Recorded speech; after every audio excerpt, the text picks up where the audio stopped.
जो आपला धोबीघाट परिसर आहे, 60 रस्ता परिसर आहे, तिकडे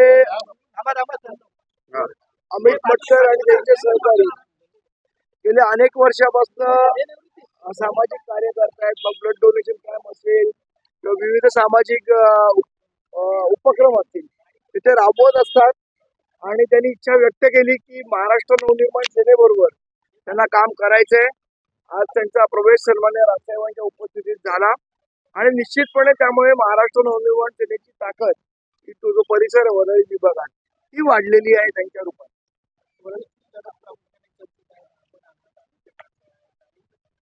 राजकीय वातावरण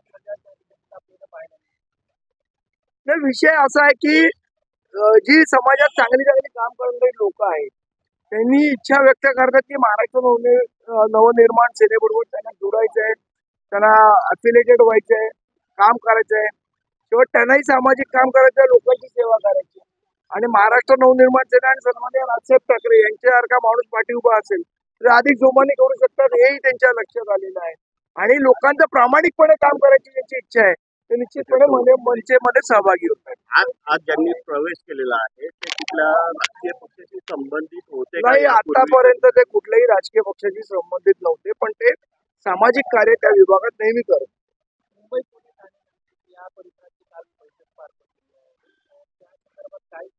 नाही, या संदर्भात सन्मान्य राजसाहेबांनी पूर्ण मुंबई मतदारसंघ जे आहे त्याचा आढावा घेऊन मुंबई, पुणे, ठाणे हे जे मतदारसंघ आहेत त्याचा आढावा घेऊन त्याचा अहवाल सादर करण्यास सांगितलं. तो येत्या 3-4 दिवसात. मला असं वाटतं की हे आता सन्मान्य राजसाहेबांनी सांगितलं आम्ही 200-250 जागा लढवणार आहोत, त्यामुळे बाकी विषय येत नाही.